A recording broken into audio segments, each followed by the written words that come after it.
Hey everyone, welcome to tonight's AMS session. Let's talk UX. So I'm glad that you're here, and the session is all about clearing out the air around UX design.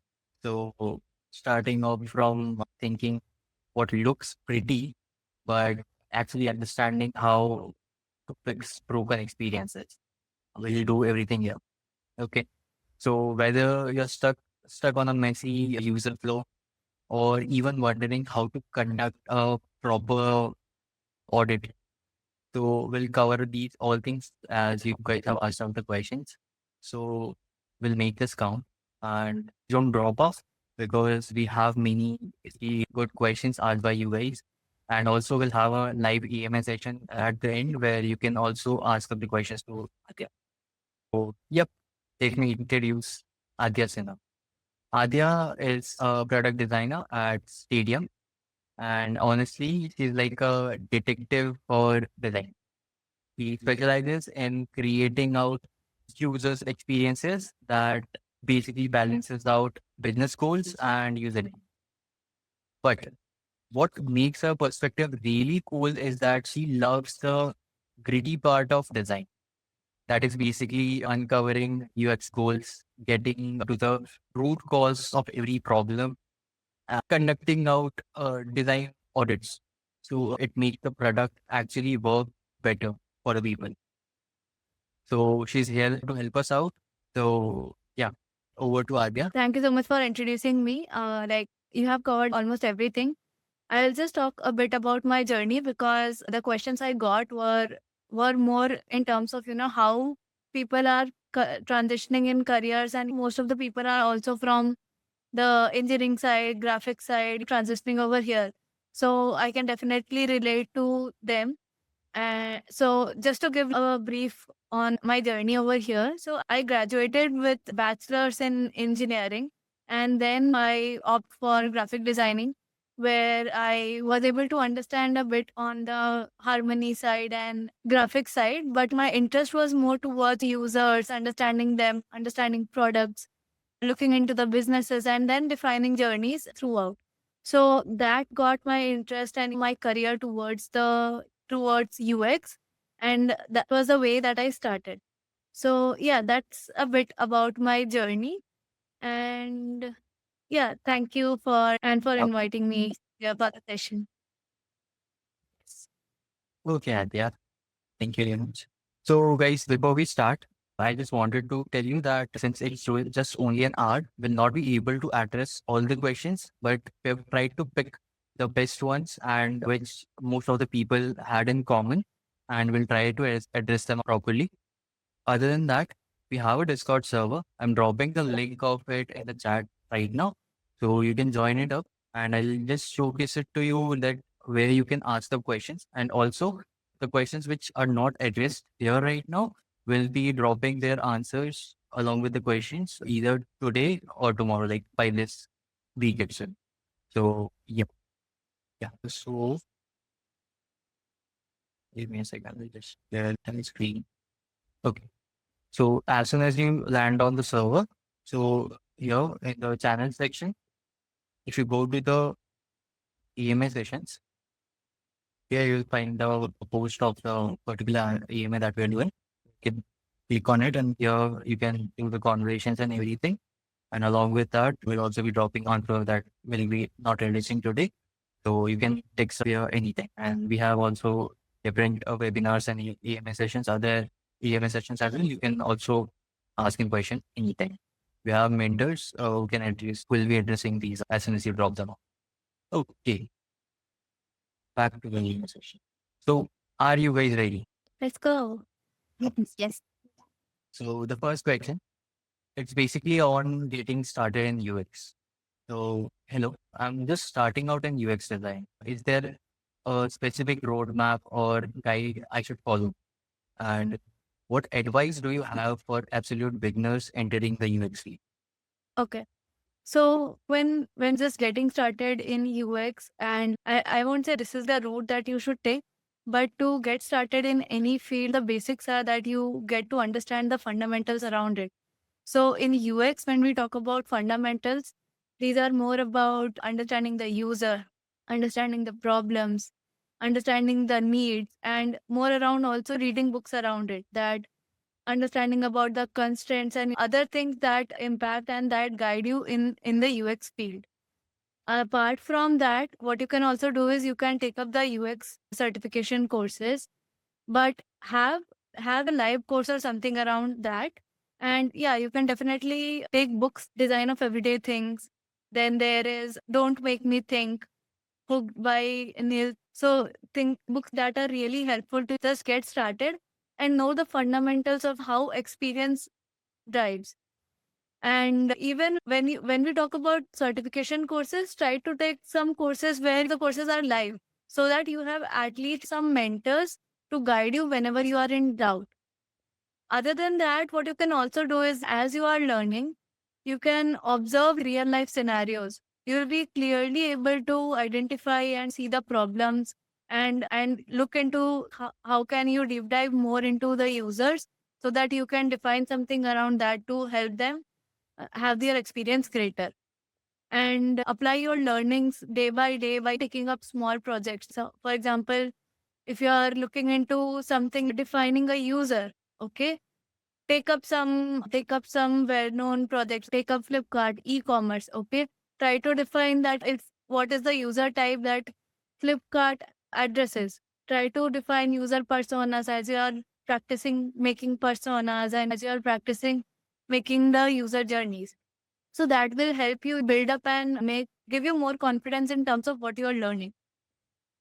Because the UX or the design field is not just about one time learning and then you are get to go. It's an experiential learning. You will be able to catch as much as you will be able to understand and catch as much as you practice and as much as you experiment with all of it. So when you get a problem, jumping to a solution directly is not the real way to go about it. So yeah, that would be more in terms of a specific roadmap that you can take. Um, Other than that, I would say that when you are iterating on something, I would say go crazy, go wild, don't stop yourself, because that's where you will get great opportunity to explore in. And sometimes great opportunities also comes from a very wild one. And even from the curiosity, I would say stay very curious and open to all questions. Ask as many questions as you want to whoever is your mentor or whoever you are working with, so that you can get enough clarity. Don't think of it as a obvious question or a dumb question, because there are no obvious questions. And if we talk about another thing, which is in terms of when you are looking into ideation, things are always, if you have heard of Crazy Eight, right?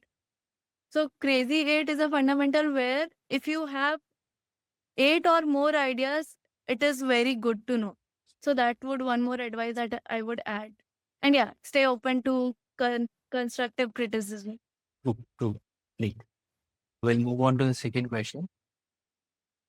It's on the processes and the research strategies. So, how do you constructively build a problem statement without overdoing it or trying to solve everything at once? Okay. So, all right. So, before even defining the problem statement, it is very necessary to understand our users and empathize with them.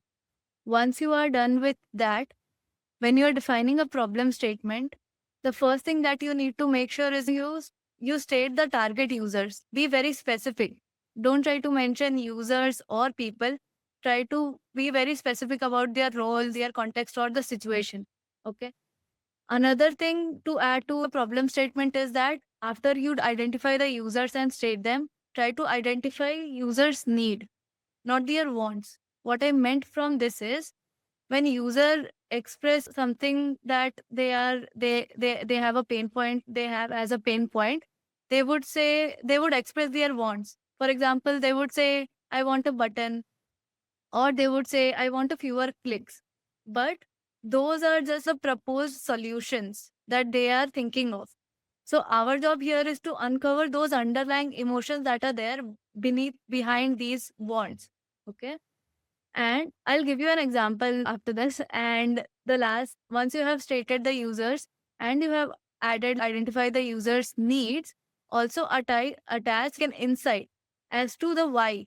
Why do they why do they have that need, which would again help you stay grounded in the user's perspective and not more towards the business goal. Right now, when we define a problem statement, we are looking at a user's problem statement and user persona. All right. So, for example, if I say a sales team member mentioned that I want dashboard that shows all my deals in one place. Okay. Now, as a constructive problem statement, we would write a sales manager who handles multiple deals, a specific user, sales manager who handles multiple deals. Okay. Wants to understand wants a quick way to understand multiple the deal statuses at a glance. So that is his need. What he mentioned that he wants a dashboard, right? But his underlying need was that he wanted to look at all the deal data at one glance.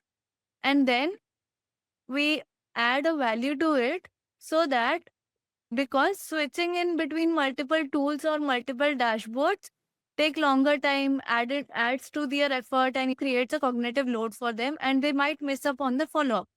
Okay, so that's one insight that we got.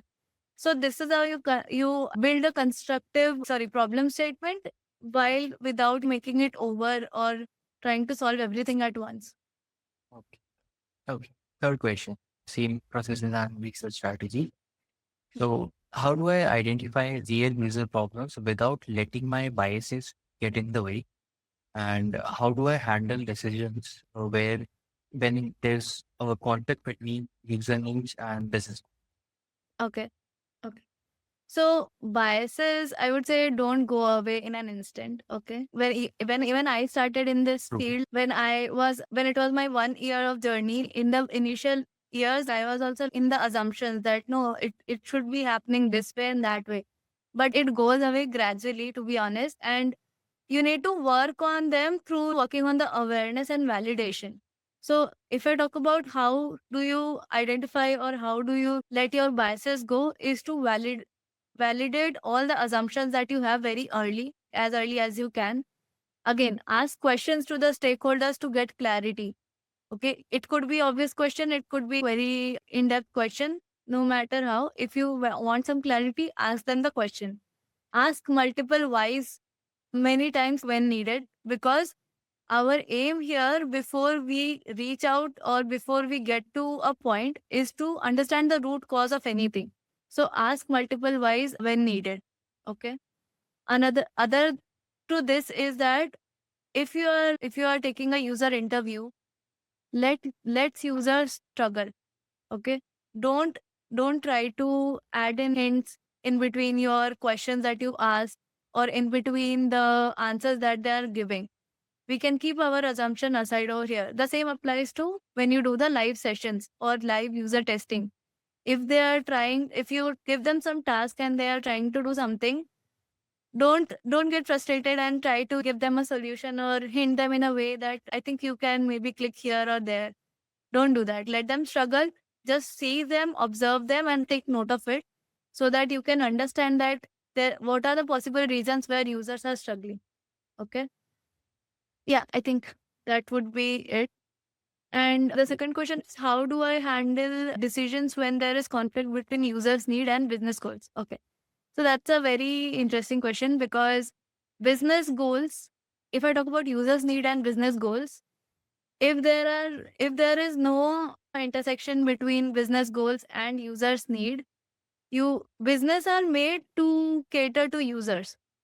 So the thing that there will be a conflict between user needs and business goals can be very wrong to say, because every business caters to some user in some way. It may be possible that for the leverage or for the revenue, business adds some of the features or product side which may not be useful for the user. That is the top one which may be conflicting for certain users. But if this is something which is happening, that there is 100% conflict, that won't be that shouldn't be the case. because then the main question is that how is the business running? Then we need to ask to the business that on what are you targeting? Whom are you pitching that you are getting revenue or other KPIs? Yeah. Great. Okay, moving on to the fourth question. So, how do you design experiences that respect accessibility as a default, not as an add-on? And also, what does ethical UX mean to you, and how do you implement it? Hmm. Hmm. Okay. So when it comes to accessibility, when we even start learning about UX and into the design field, accessibility doesn't comes as a checklist in our path or guide of the whole UX lessons. Accessibility is something that needs to be taken into consideration to begin with. For example, it is one of the major scales which when designing needs to be considered, like it's design constraints for day one. Just how you, as a designer, you would have constraints in business goals and tech limits. Similarly, it would be a design constraint as you look into things or move towards your journey. Now, if I break how we do accessibility into the process, so when we say that we are making something or we are working on a product, we don't just say users, right? We first of all we define them that who are the targeted, right? Apart from it, whenever we talk about accessibility, certain things comes into picture that we look into different abilities, we look into different devices. That's also part of accessibility. We look into different environments, that when is that product or project whatever we are working on is going to use. That's why we always design in context. For example, if I'm defining a product, I would think about that is it an on the go app, where or how it's primarily going to be used, and let that usage pattern influence the design decision early on, right? For example, if I'm making some app which would be going to be used by multiple people but on the go, right, while they're traveling, so I need to be very mindful about how much environmental shift would be there when they are accessing that app or when they are looking going through it. So yeah, that would be answer to the first question. When we talk about ethical UX, okay, so from ethical UX, we would this would definitely be that adding up to respecting the users in a way that you are not trying to overwhelm them, or you are not trying to confuse them, or you are not adding something which can be, I would say, which can be misleading. For example, if we talk about dark patterns, nowadays, if you see in some of the platforms, people would say, hurry up, only one left. Okay. Even though it's not in real scenario. So that is one kind of dark pattern.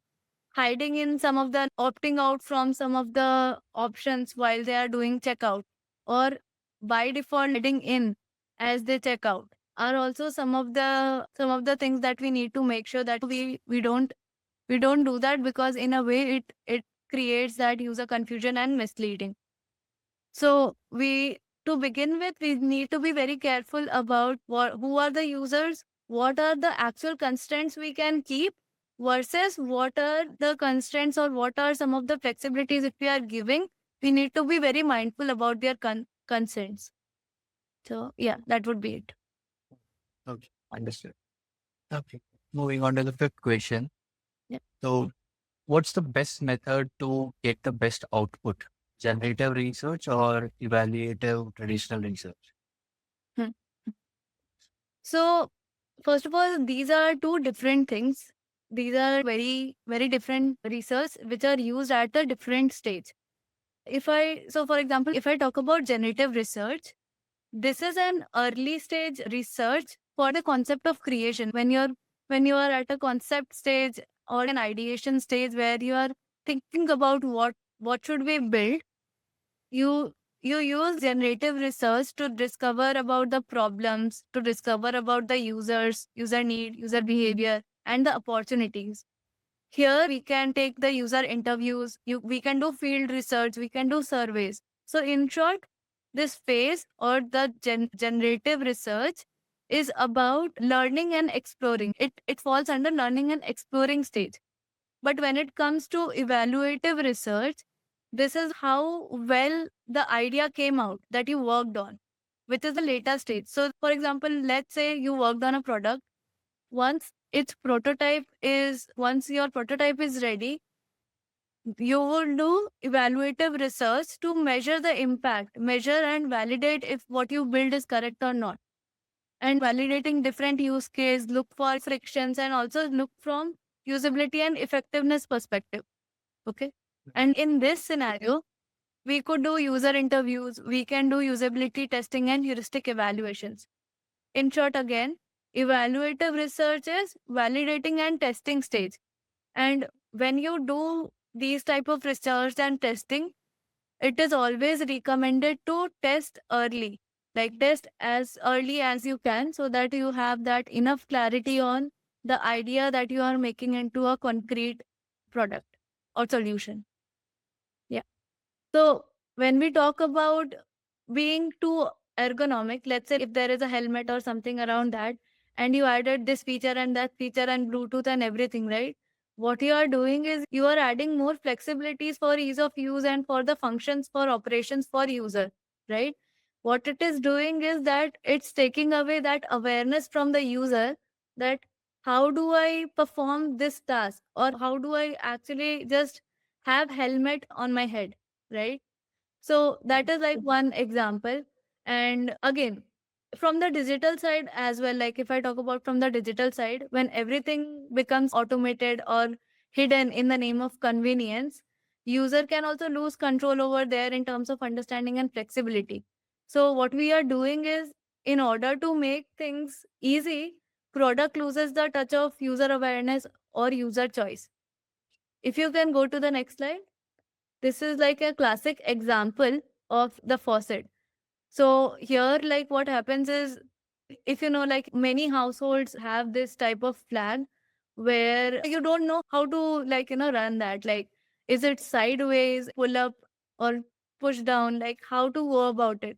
So even though we are giving them one hand control and the faucet level to be like easy, we are making a lot of trial and errors for the users to actually get to the point. And on top of, to add to it, now this in this image, if you see, the hot and cold side is very, like, very minorly shown beneath the handle. So one wrong turn and like boom. So yeah. Someone in a hot spring at the same time. Yeah. Okay, great. So moving on to the next question, it's on the UX methods. So yeah, how do you actually conduct a UX audit, and what are the most important steps we need to follow? Okay. So when we talk about UX audit is not about that, hey, let's conduct a UX audit. We open the platform and we start looking at things that are not working well. That's a very rough way to go about, like a very rough UX audit, if you are just going to do like a rough scale on things that are working, like how they are working and things around that. When it comes to conducting a proper UX audit, it follows these particular steps. Like, you need to first start with the research on the business, research on the product, and research on the user, so that you can understand what is the business area, what is the product goals that are being targeted, and what are the users, again, like user personas, user needs, user goals around it, and how the business is taking care of those user goals and user needs through the product. Once you have understood about the research, now comes the analysis part, where they are divided into two things. First is the competitive research, competitive analysis, where you do the market research to get to know about, like, positioning of this business in the market, as well as the revenue and everything around it, and how well or how much difference there is between the product or the business and the competition or the competitors. So that would help you know that where the business stands as of now, or the product stands as of now. Now, post that competitive analysis, you dive into the data analysis through, tools like MS Clarity, Hotjar, which helps you look into the user behaviors, understand where there are some of the points where users would be needing attention, or there are some dead clicks or things like that which we might need to consider as we do the audit. Okay. Now, once you are also done with these analysis, now we do that usability, like that main audit part, where we go towards identifying the usability issues from like flow to flow, or whatever our scope of work is. We try to identify the usability issues on them.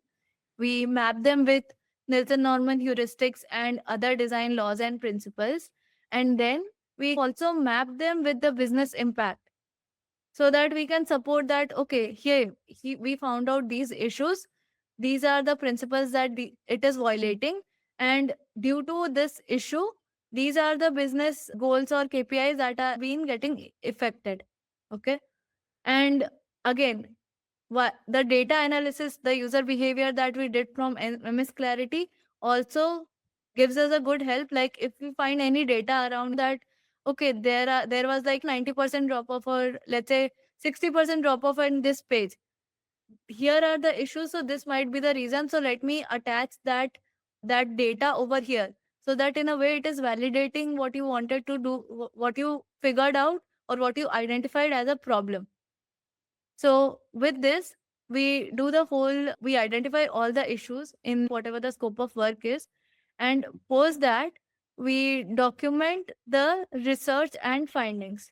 As these three steps were research, analysis, and conducting the audit, documenting is also like a main part of it, because not everyone is going to look through your all research, data, audit, and everything. What you need to do is you need to document it in a way so that it can highlight the key findings and help them move in the right direction. So, documenting the research finding and key takeaways from the audit is an essential. But one thing that would help you stand out, or that would help you in an impactful UX audit, is also to facilitate them with what could be the next priorities or recommendations, and or what can they do, like how can they go about things in different scenarios. And then you can talk to the stakeholders and then define the next scope of work or whatever it is. Yeah. Moving on to the eighth question. How do we use analytics to make design decisions? And what do we do when the data conflicts with user feedback? Example, user says it's hard, but data says that they are completing the task. Okay. So when we talk about data helps us look into the user struggles and drop off by communicating the rage clicks, dead clicks, and how much time they spent on the overall page, or what was their attention time. But when we talk about it, only tells us what is happening. But when we want to know into why something is happening, we need to support our data with the session recordings, with the usability testing, and to communicate the real issues so that we know what to fix. For example, if I take the example of MS Clarity, okay? Now, if you go into MS Clarity and you look for any instance, okay? First of all, the date range in which you filter the heat map, it would show you only one instance for that. Whatever insight that you gather from that heat map, where are the rage clicks, where are the dead clicks, where are most of the attentions, that's one instance. You can always switch between screenshots, switch between timelines to first validate what I am seeing is this instant. Is it consistent with the other instances as well? Which would help you first identify that what are the things that are actually happening. Okay. Once you have looked into those data, now in MS Clarity, you would see that there are also recording sessions. So for every points that they are giving you, there are specific recordings. Like it could be 10 to like very 50 to lot of recording sessions, which you can look into. So it would be ideal to just take up like 10 to 15, like if you have time, to validate the sessions or the what's happening with why is happening, as in to validate all of the points that you got in what. If you watch the video or the recording sessions, you will get to know that why things were happening. and then you would be able to identify that okay, these are three things that were in what, but only two are something that needs my attention. Okay. Okay. Second question, what do we do when the data conflicts with the user feedback? Okay. So if user says hard but the tasks are completed, here like it's not necessary that if they're saying hard but the task is completed, that that UX is correct or UX is fine, right? There must be some problems due to which users will be giving these feedbacks. So again, keeping biases aside, if we are getting these feedbacks back to back, then the first step should be to get to the core of it, to try to know about the reasons of why users are giving such feedbacks. Look into the task flows, look around the KPIs. Like, for example, I'll talk about one KPI. For example, let's say if someone says that the expected time in this flow for user was 10 seconds, okay? And now the users are spending, let's say, 20 to 30 seconds or like around a minute over there. So now when you get that this KPI is being violated, you would like to see that why is such thing happening? Why are they spending more time than expected? Which are the areas that are taking like a lot of time? How much effort are they put? If you find out that area, then also try to see that how much effort are they putting in that step. Is it too much? Are they easy to understand? Is that step easy to understand? Look into the recordings and also talk to users so that you can actually get to the root cause, which will help you define and then move to the right solution. Yeah. Okay. Yeah. Great answer. So, yeah. Ninth question on portfolio and case studies, in which the person asks, I'm confused about where to start and end. How do I write my first proper UX case study? So when it comes to case studies, or be it comes to what you want to show in your portfolio, it's not on the UI screens or how in depth you went and how much you did. It's about the process you followed, like about your thought process, the process you followed, your fundamentals. So when even working on the case study, in order to give a brief about what you worked on, you can start with communicating the concept, your scope of work, and your roles. If it was a team project, communicate the roles and what were your responsibilities, and like only highlight these like things in brief. We don't need to deep dive into like one full page summary of what I was working on, this was my scope. No, we can just in brief, like in a paragraph, we can just define them, the concept, the scope of work, your roles and responsibility, and follow to that. Then you can start on like talking about your process.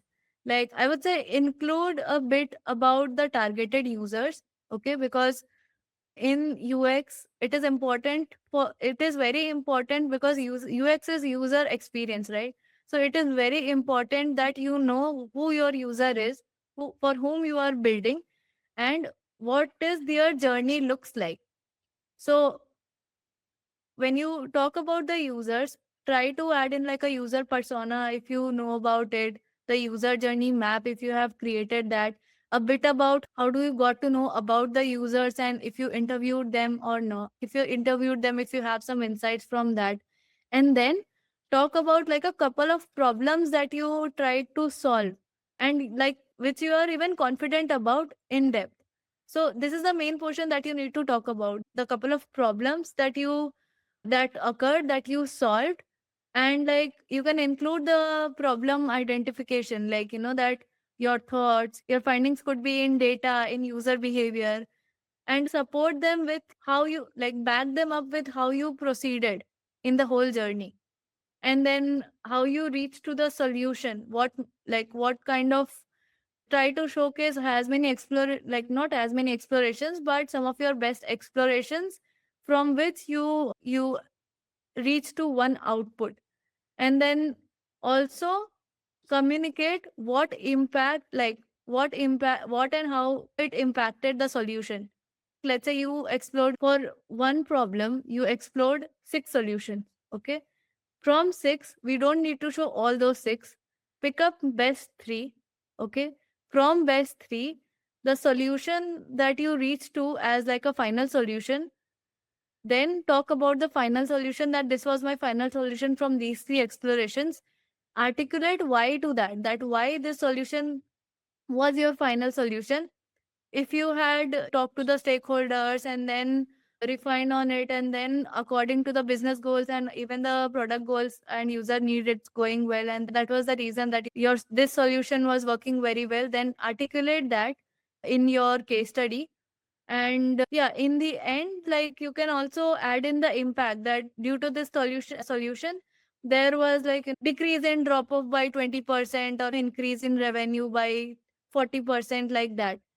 This data could or could not be there, but even though, like, you can say that expected KPI could be this. Okay. And just to, again, this is our main portion where we talk about what our process was, what our thinking was, and how we build that. It is very necessary to always show that what you have learned from the project that you did.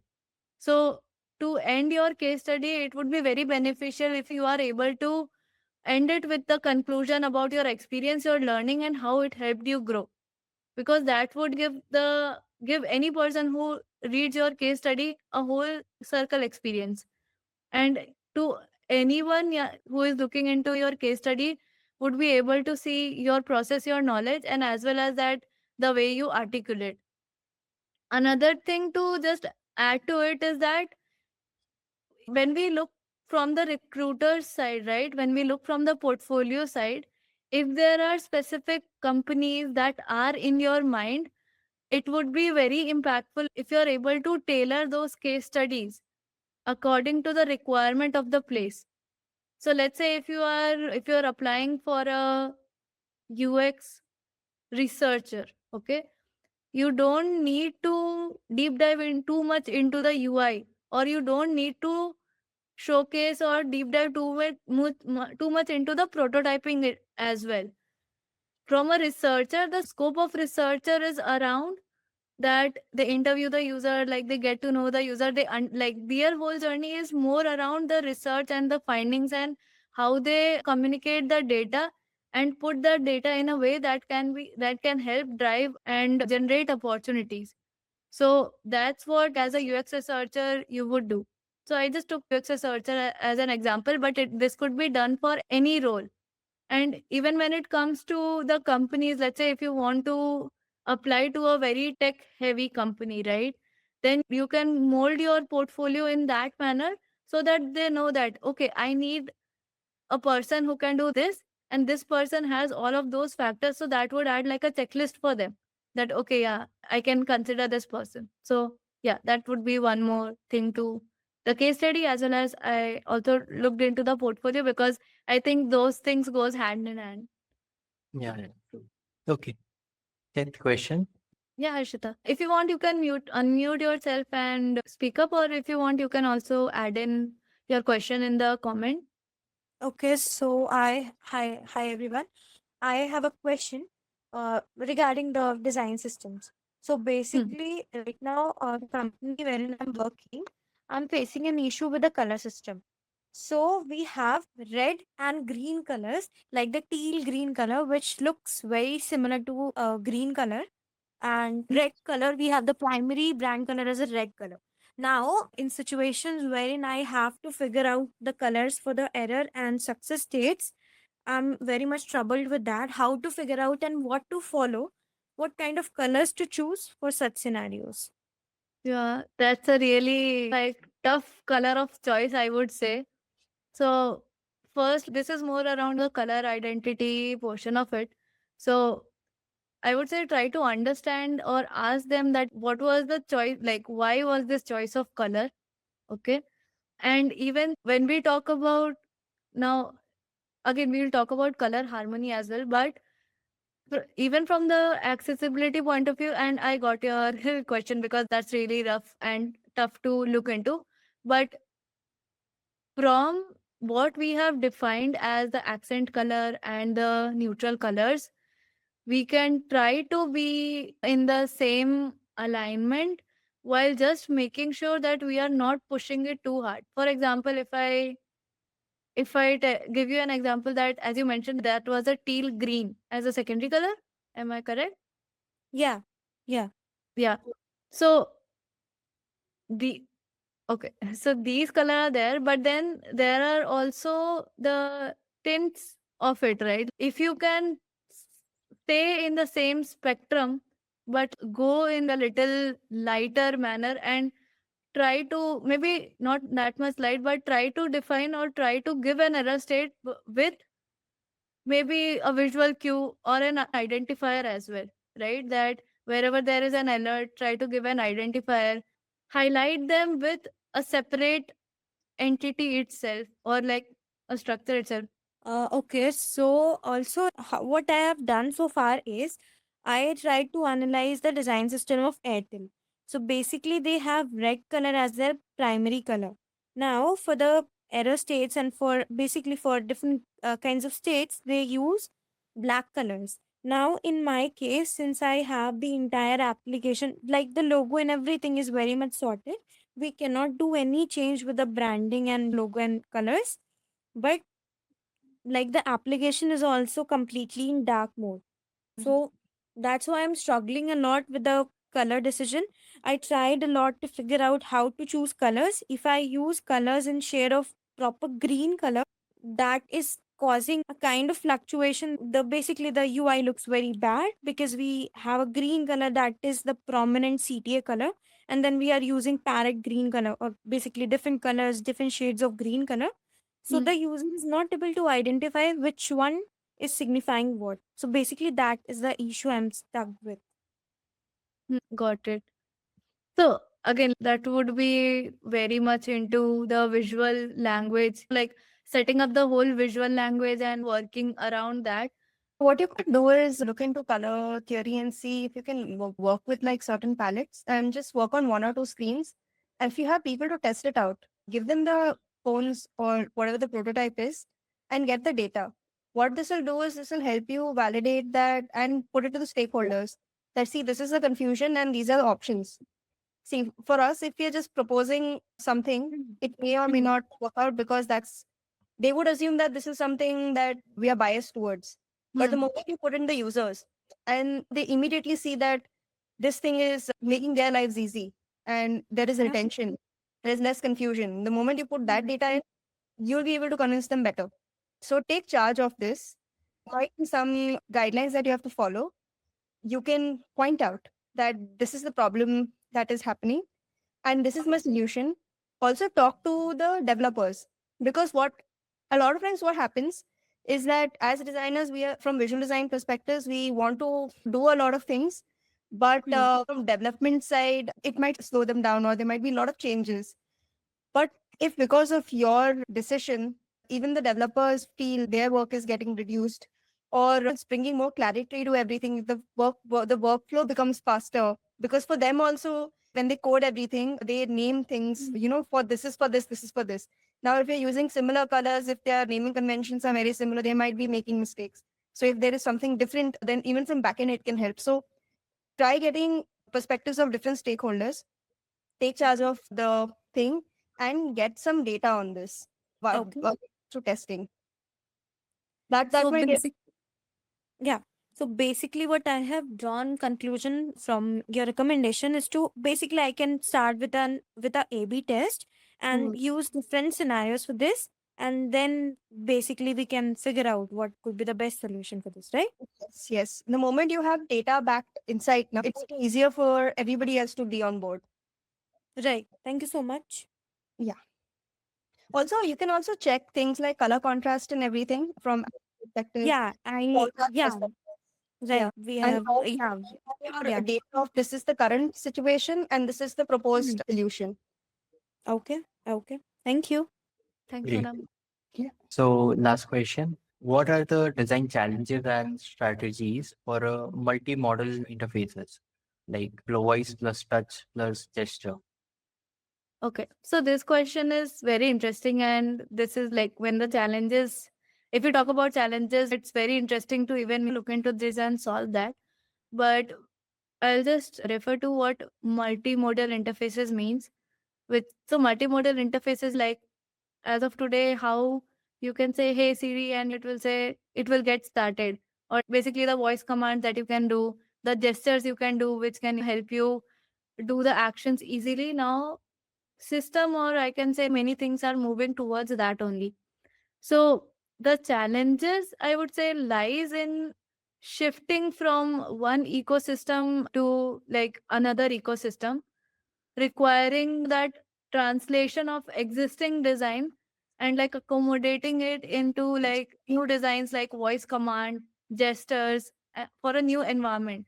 For example, if I talk about, if there is something that is already existing in a device and it needs to be completely shift to accommodate these multimodal interfaces, for example, voice and gestures, the entire principle of keyboard, like usage of keyboard, usage of mouse, and all other things needs to be taken into integration. So that's where the design challenges would occur, that the whole strategy needs to be defined around them. But like I think the core principle around it would remain same. Like the UX principles around it would remain same. Okay, guys. So live EMA session. Now, if you have any other questions, you can either drop it in the chat or you can unmute yourself and ask the questions. The floor is open for you. Hi, I actually work in content, but I'm quite interested in usability testing or UX work.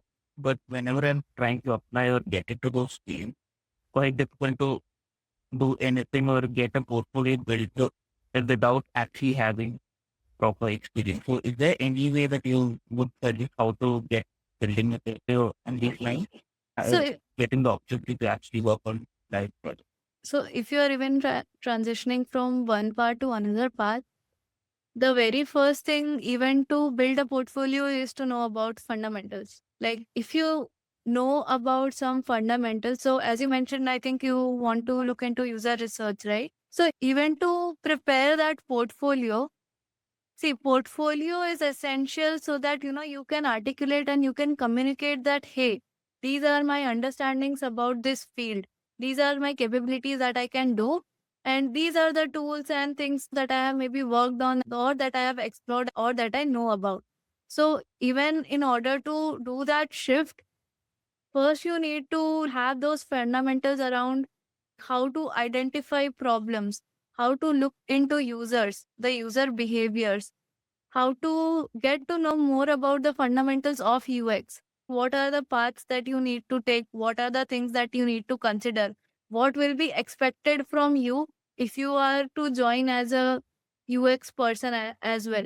So, if you have those things, if you don't have any project, I would say before getting started to applying and like making your portfolio, try to take well-known products, like products that are available in market.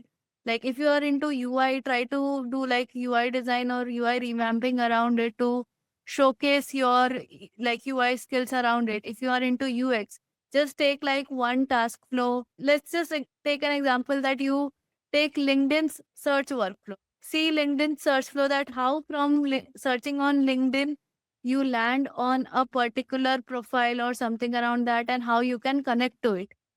Look at that workflow, try to see that what is something that could be missing or is a usability gap. And then as you see that there is some gap and something that you can look into, don't jump on the solution.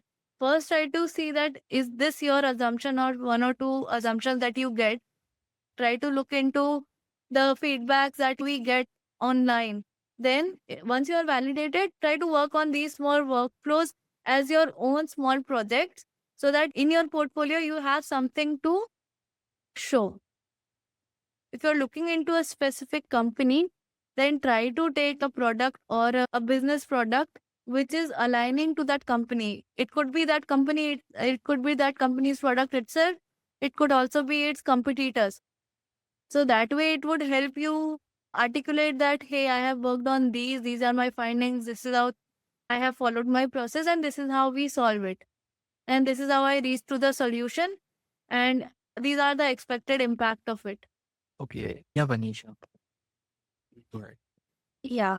So I had a question regarding like if I pick up a topic for a case study, like the thing that I'm finding hard is like how do I back it up with data? This was my assumption. This was the problem which I picked up. But like how do I back up my personal topic which I picked with data? Like here you're saying ki, expected RPI, yeah. Like Yeah. how do I go about this? So if it's your personal project, that you took up and you worked on it, see, you won't be able to get like a lot of data, and you won't be obviously able to get access to the platform or the products so that you can look into the data to validate. But even though that's not there are like online resources, like you can take up the help from AI to look out into the patterns, to see like live user feedback about it. You can look into like online, there are like lot of online platforms where you can look into the user feedbacks to say that, hey, there were like lot of people who were complaining about this aspect, who were complaining about that aspect, which reached me to this problem. And then what you can also do is that when we talk about, it's not just about the user, like it is related to user, but it's not about only the user feedback. Sometimes users won't tell you some of the feedbacks that you need to understand. If someone's page is loading for like eternity, they would think that their network is not working well. But there are platforms or sites where you can go and where you can add in the URL and you can see how that platform's overall traffic is, how that platform's overall loading time and processing time is, which can also help you look into the data in other direction, and which can help you validate things on these user side. So yeah, I would say we may not have like direct access to things, but from a way or two, we get access to many of the things that can help you validate and even showcase that, hey, these are the things that I found out, which supports my insights that I have gathered. Okay, thank you. So, like, okay, I have to look online or maybe ask people I know, like, to validate, or maybe just have an open mind to their opinion. Yeah. How it's working. Okay. Yeah. Thank you. Thank you. Hi, Adya. I have one more question. Yeah. Like right now, I've started thinking as a product designer. I was a UI UX designer, but right now I'm starting off as a product designer. Basically, I want your guidance about how to analyze how different applications or how different websites are working to understand the loading time, speed, and certain other things. So basically, if I have to start looking at the data and analytics of the application, how Mm. to start it from? Suppose I have Google Analytics integrated to my application. So basically, any material or any way to interpret that data so that I can design better and think better.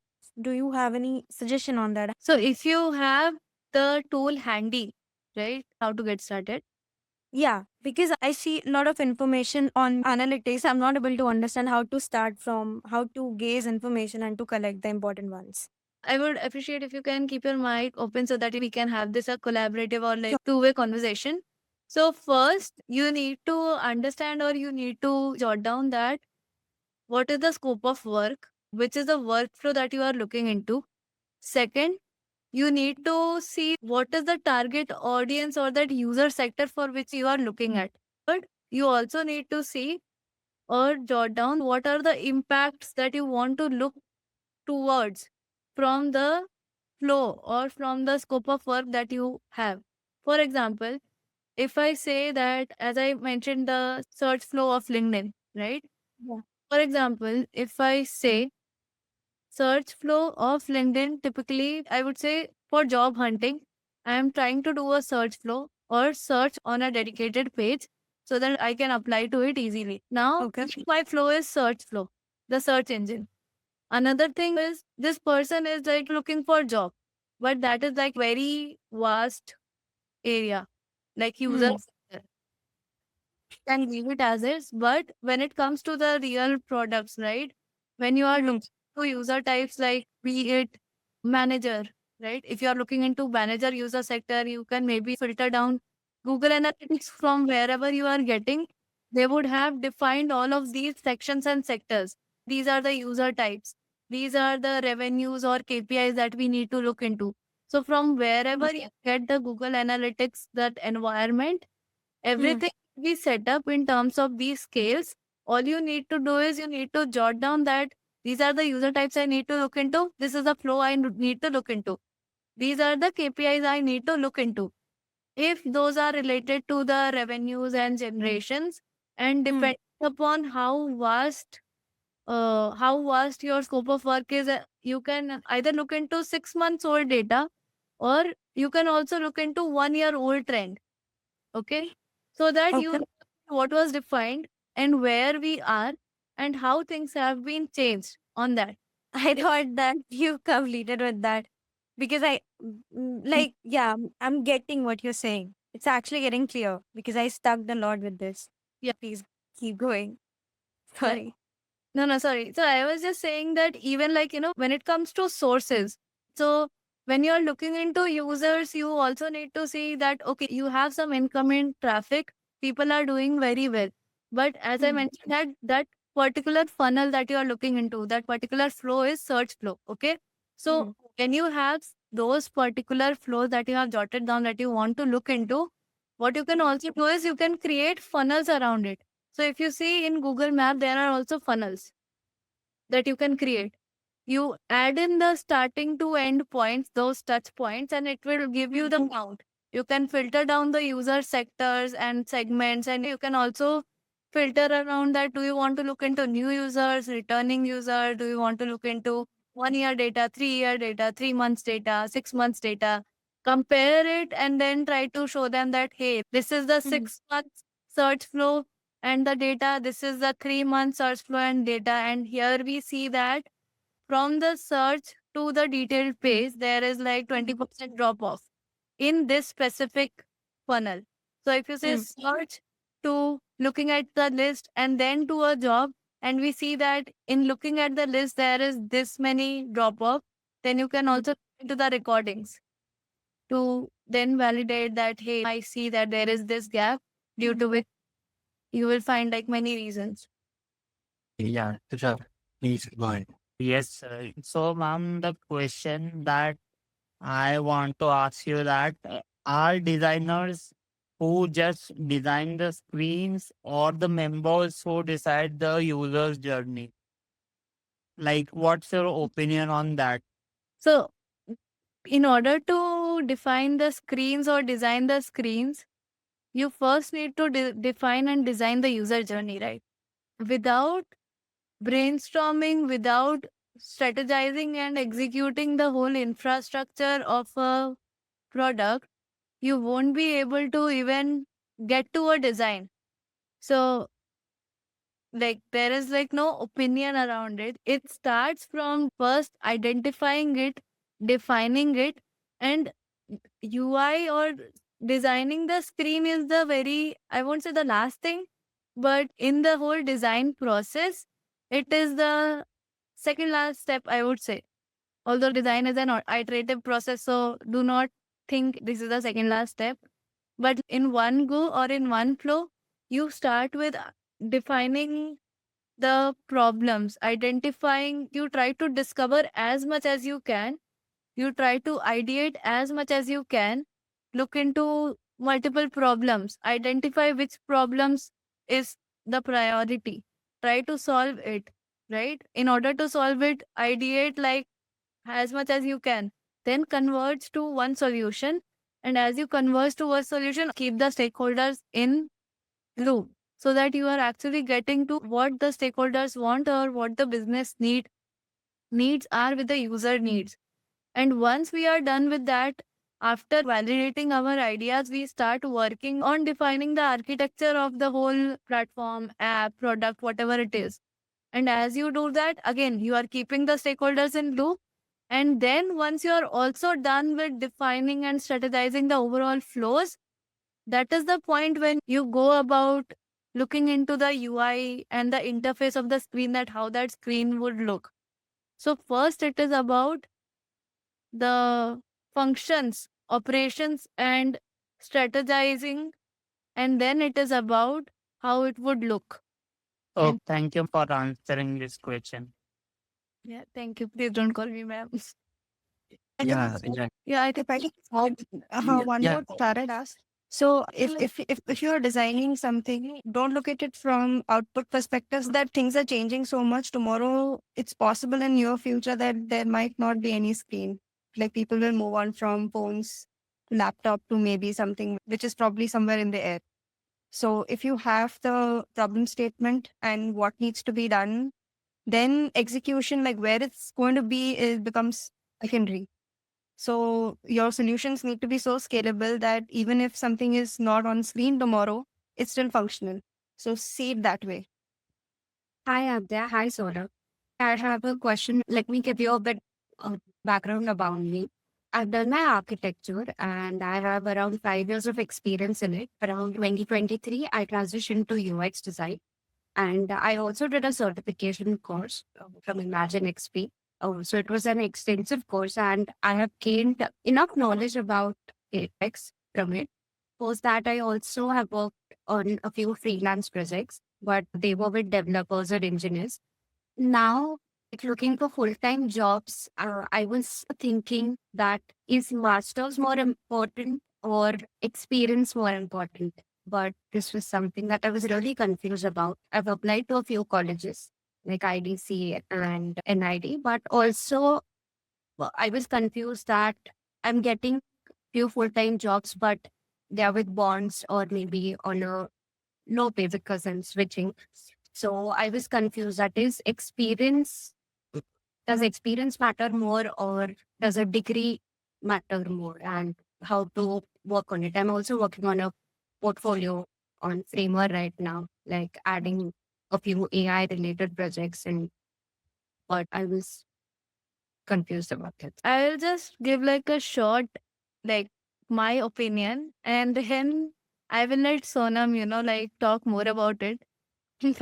But like, when it comes to, so first of all, like if you have doubts around, like if you should do masters or not, like first try to, I would say, test your knowledge. Okay. Like try to take up, some exercise, try to see, like where are the things that, that are, what are the areas that where you have your concepts clear, what are the areas where you have your concepts, like somewhat you need to work on. Okay. Because when it comes to masters, now anyone who comes into masters of design, like, see it, masters is like a 2 years of course, but if you see, people from even different industries would also be appearing in masters, right? So when we talk about fundamentals, like first year of masters would go in all the fundamentals, right? Yes. Mostly like fundamentals and like thesis and everything. Second year would be around that, like you get to know more on that, how to you manage projects and, work on projects, and then you hand off on like articulate and more around that. But in comparison to what your experience is, right? Testing your knowledge with exercises will help you know how much you need to learn from it. Is masters worth there, right? Now, if you have 3 years, 4 years of experience, then would you rather go for masters for certification, or would you rather practice, work on the projects, and then to work on your fields that need attention so that you can build up that whole setup, because might be repetitive for you. So then for you it might be that in order to just make sure that okay, I knew these things, right? That shouldn't be the case. I would say maybe go toward the curriculum.